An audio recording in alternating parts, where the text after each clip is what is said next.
گرامی، آج ہم آپ کے سامنے نماز کی پہلی خصوصیت بیان کریں گے۔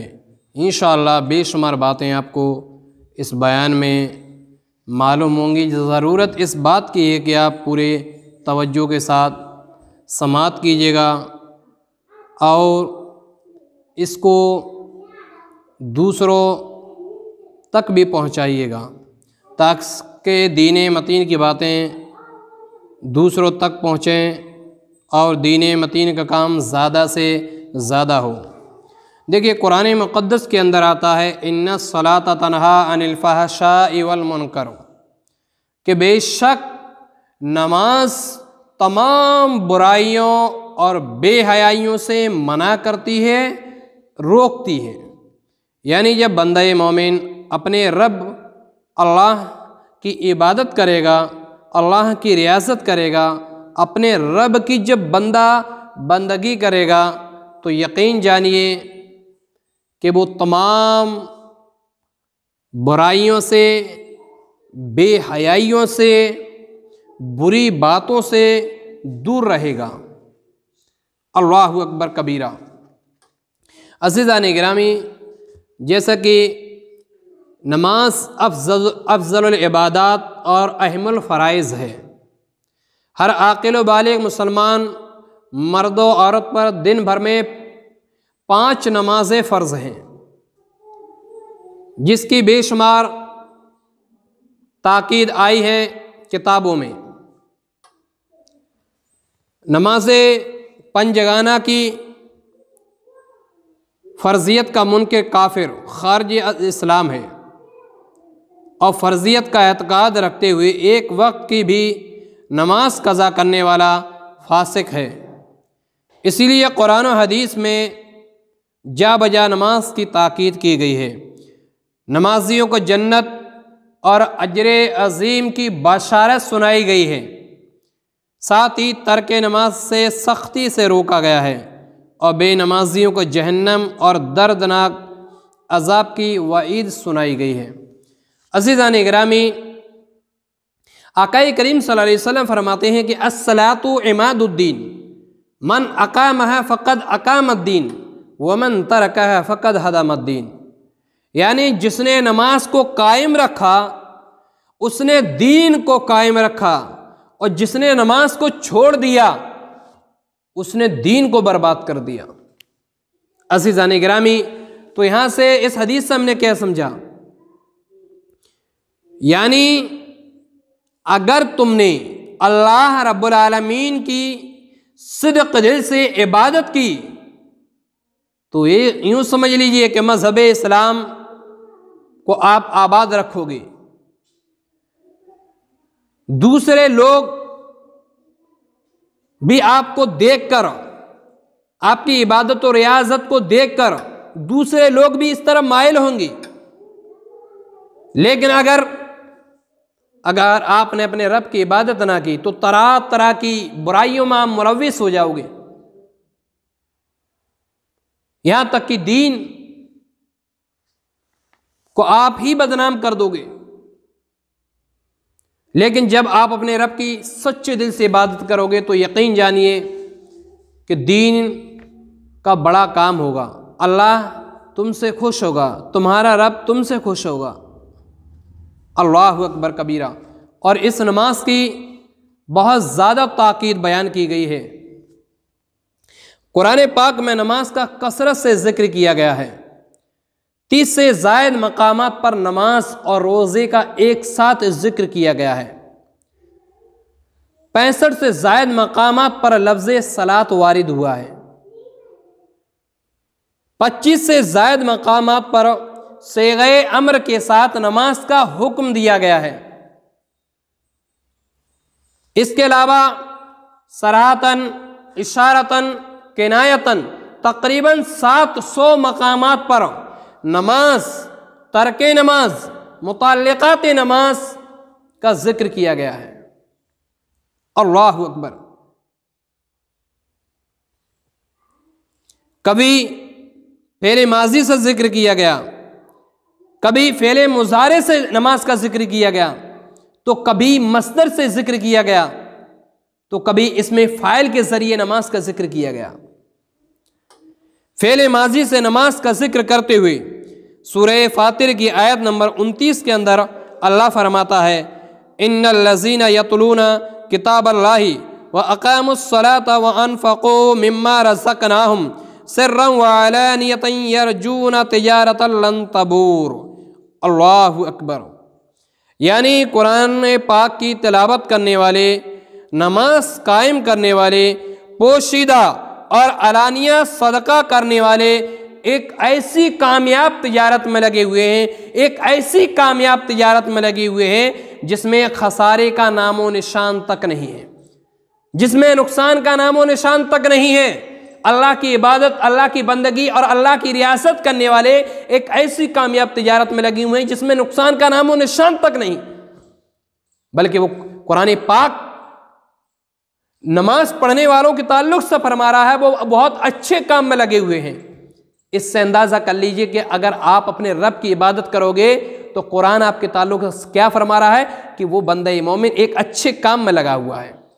عزیزان گرامی، یہیں تک محدود نہیں ہے بلکہ فعل مضارع سے نماز کا ذکر کرتے ہوئے سورۃ البقرہ کی آیت نمبر 3-4 کے اندر فرمایا گیا ھدی للمتقین الذین یؤمنون بالغیب ویقیمون الصلاۃ ومما رزقناہم ینفقون۔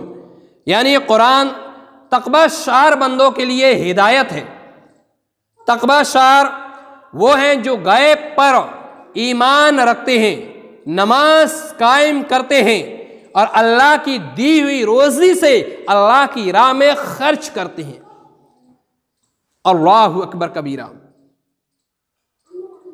دیکھیے نمازی کو تعلق سے قرآن پاک نے کیا فرما دیا۔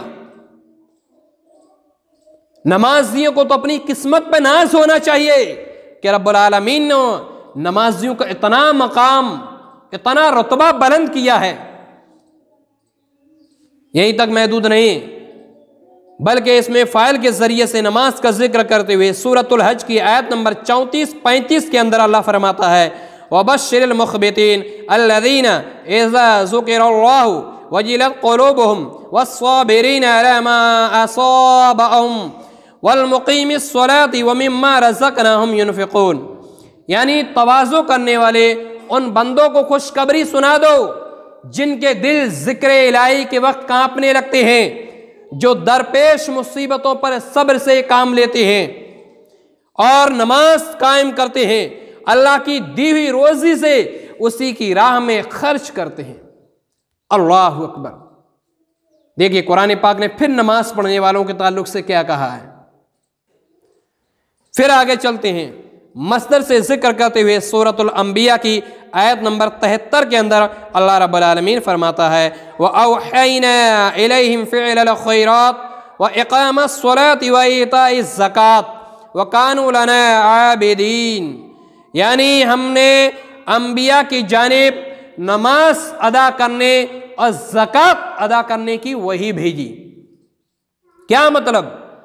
مطلب یہ ہے کہ نماز پڑھنا صرف امت محمدیہ کے اوپر فرض نہ تھی بلکہ دیگر انبیاء کرام علیہم السلام کو بھی نماز کی تاکید کی گئی۔ رب العالمین نے انہیں نماز پڑھنے کا حکم دیا گیا۔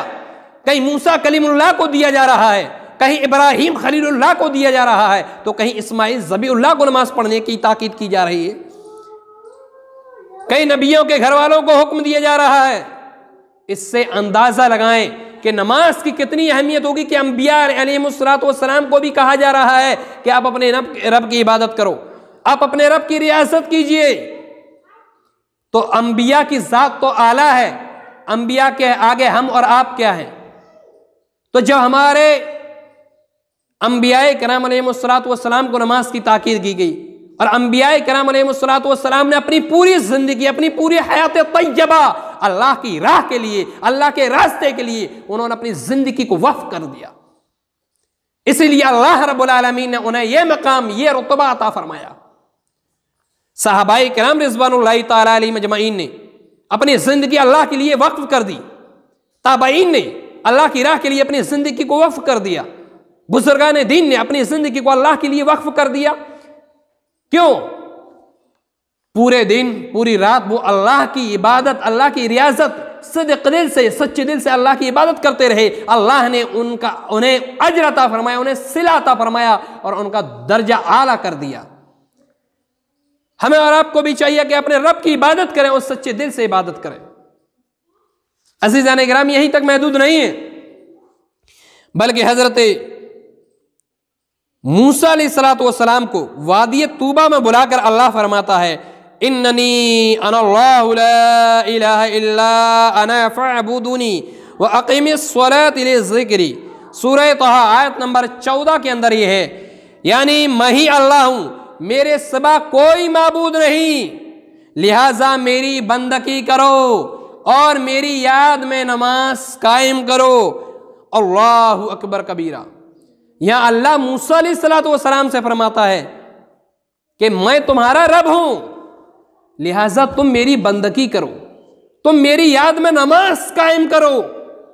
اندازہ لگا لیجیے کہ نماز کی کیا اہمیت ہوگی، نماز کی کتنی فضیلت ہوگی، کہ جب انبیاء علیہ السلام کو کہا جا رہا ہے، کہیں ابراہیم کو کہا جا رہا ہے تو کہیں موسیٰ کو کہا جا رہا ہے، کہیں اسماعیل کو کہا جا رہا ہے تو کہیں داؤد خلیفۃ اللہ کو کہا جا رہا ہے تو کہیں آدم صفی اللہ کو کہا جا رہا ہے۔ اس سے اندازہ لگائیں کہ نماز کی کتنی اہمیت ہوگی، نماز کی کتنی فضیلت ہوگی۔ آج آسانی کے ساتھ ہم نماز کو ترک کر دیتے ہیں، آج کاہلی و سستی کی بنیاد پر ہم نمازوں کو چھوڑتے ہوئے نظر آتے ہیں۔ مسجدوں کی مینار سے مؤذن حی علی الصلاۃ اور حی علی الفلاح کی صدائیں بلند کرتا ہوا نظر آتا ہے، اور ہم بازاروں کی طرف اپنا رخ کر لیتے ہیں، ہم کھیل کود کی طرف اپنا رخ کر لیتے ہیں، ہم اپنے نرم نرم بستروں پر سوئے ہوئے ہوتے ہیں جب مؤذن اپنے رب کی عبادت کے لیے بلاتا ہے، لیکن ہم اپنے بستروں کو نہیں چھوڑ پاتے ہیں اپنے رب کی خاطر۔ کیسے مسلمان ہیں ہم اور آپ؟ ارے مسلمان تو وہ ہوتا کہ اپنے رب کا نام سنے تو اپنے رب کی رضا کے لیے، اپنے رب کی رضا کی خاطر سب کچھ قربان کرنے کے لیے تیار ہو جائے۔ اگر آپ اپنے رب سے صدق دل سے، سچے دل سے اگر محبت کرتے ہو تو آج ہی سے عہد کر لو کہ اپنے رب کی سچے دل سے، صدق دل سے ہم اللہ کی عبادت کریں گے، اللہ کی ریاست کریں گے۔ جبکہ اللہ رب العالمین خود قرآن مقدس میں فرماتا ہے کہ وَمَا خَلَقْتُ الْجِنَّ وَالْإِنسَ إِلَّا لِيَعْبُدُونَ، کہ ہم نے انسانوں کو اور جنات کو اپنی عبادت کے لیے پیدا کیا ہے۔ جب ہمارے رب نے ہمیں اپنی عبادت کے لیے پیدا کیا ہے تو پیارے آپ بتاؤ آپ نے کتنی اپنے رب کی عبادت کر لی؟ کیا کبھی اپنے گریبان میں جھانک کر دیکھا کہ اللہ نے ہمیں کس لیے پیدا کیا ہے اور ہم کیا کر رہے ہیں؟ کیا ہم نے اپنے رب کی سچے دل سے عبادت کی، اللہ کی ریاضت کی؟ آج اگر ہم نے اور آپ نے اگر سچے دل سے اپنے رب کی ریاضت کی ہوتی، سچے دل سے اگر خدا کی عبادت کی ہوتی تو ہماری زندگی آپ کی اور ہماری سنورتی ہوئی نظر آتی۔ یہیں تک محدود نہیں ہے پیارے، میں آپ کو اور بھی سنا رہا ہوں۔ قرآن مقدس کے اندر نماز کے تعلق سے کم 700 مقامات پر نماز کا ذکر کیا گیا ہے۔ سورۃ النور کی آیت نمبر 56 کے اندر اللہ فرماتا ہے وَأَقِيمُوا الصَّلَاةَ وَآتُوا الزَّكَاةَ وَأَطِيعُوا الرَّسُولَ لَعَلَّكُمْ تُرْحَمُونَ، کہ نماز قائم کرو، زکوٰۃ ادا کرو اور رسول کی اطاعت کرو اس امید پر کہ تم پر رحم کیا جائے۔ اللہ اکبر۔ ہر جگہ اللہ فرما رہا ہے نماز قائم کرو، زکوٰۃ ادا کرو، نماز قائم کرو، زکوٰۃ ادا کرو، لیکن نماز کی طرف کوئی توجہ نہیں ہے۔ نماز کا وقت ایسے ہی نکل جاتا ہے لیکن ہم اپنے کاروبار سے فارغ نہیں ہوتی۔ نماز کا ٹائم ایسے ہی نکلتا ہوا جا رہا ہے لیکن ہم اپنے بستروں پڑے ہوئے ہیں۔ نماز کا ٹائم ایسے ہی نکلتا ہوا جا رہا ہے، ہم اپنی باتوں میں مشغول ہیں۔ اللہ اکبر۔ اندازہ کرو اگر آپ کے اور ہمارے اوپر اگر خدا کا قہر نازل ہو گیا تو ہمارا اور آپ کا کیا حال ہوگا؟ صدق دل سے اللہ کی بارگاہ میں توبہ کیجیے کہ ہم اپنے رب کی عبادت کریں گے، سچے دل سے عبادت کریں گے۔ یہیں تک محدود نہیں ہے بلکہ سورہ آل عمران آیت نمبر 43 کے اندر اللہ فرماتا ہے یا مریم اقنتی لربک واسجدی وارکعی مع الراکعین، کہ اے مریم بنت عمران اپنے رب کے حکم کی اطاعت کر، سجدہ کر اور رکوع کرنے والوں کے ساتھ رکوع کر۔ اللہ اکبر۔ حضرت مریم تو حضور سے پہلے کی ہیں، عیسیٰ روح اللہ کی ماں ہے مریم، اور ان کو بھی کہا گیا ہے کہ اے مریم ایک نبی کی ماں، اور اس کو یہ کہا جا رہا ہے اے مریم بنت عمران اپنے رب کی اطاعت کر اور اپنے رب کے لیے سجدہ کر اور رکوع کر۔ کس کے لیے؟ اپنے رب کے لیے، اپنے رب کی بندگی کا۔ اللہ اکبر۔ ہر جگہ نماز کا، زکوٰۃ کا ذکر کیا جا رہا ہے، اور ان چیزوں سے ہم غافل ہیں۔ اللہ اکبر۔ یہیں تک محدود نہیں ہے، بلکہ سورۃ الاحزاب کی آیت نمبر 33 کے اندر اللہ فرماتا ہے وَأَقِمْنَا الصَّلَاةَ وَآتِينَا الزَّكَاةَ وَأَطِيعْنَا اللَّهَ وَرَسُولَهُ، یعنی اے اہل بیت اطہار، اے ازواج مطہرات، نماز قائم کرو، زکوٰۃ ادا کرو اور رسول کی اطاعت کرو۔ اللہ اکبر۔ یہاں بھی نماز کا حکم دیا گیا، یہاں بھی زکوٰۃ کا حکم دیا گیا، یہاں بھی رسول کی اطاعت کا حکم دیا گیا، لیکن آج ہم اور آپ نماز سے غافل ہیں۔ اللہ اکبر۔ اس کے علاوہ سورہ طٰہٰ کی آیت نمبر 132 کے اندر اللہ فرماتا ہے وَأْمُرْ أَهْلَكَ بِالصَّلَاةِ وَاصْطَبِرْ عَلَيْهَا، یعنی اے نبی اپنے گھر والوں کو نماز کا حکم دو اور صبر سے کام لو۔ اللہ اکبر۔ جہاں نبی سے کہا جا رہا ہے کہ اے نبی اپنے گھر والوں کو بھی نماز کا حکم دو اور صبر سے کام لو، اسی سے اندازہ لگا لیجئے کہ نماز کی کتنی اہمیت ہوگی، نماز کی کتنی فضیلت ہوگی، نماز کا کیا مقام ہوگا کہ اللہ رب العالمین بار بار جگہ جگہ نماز کا ذکر فرما رہا ہے، نماز پڑھنے کا حکم دے رہا ہے، نماز کی تاکید فرما رہا ہے۔ اللہ اکبر کبیرہ۔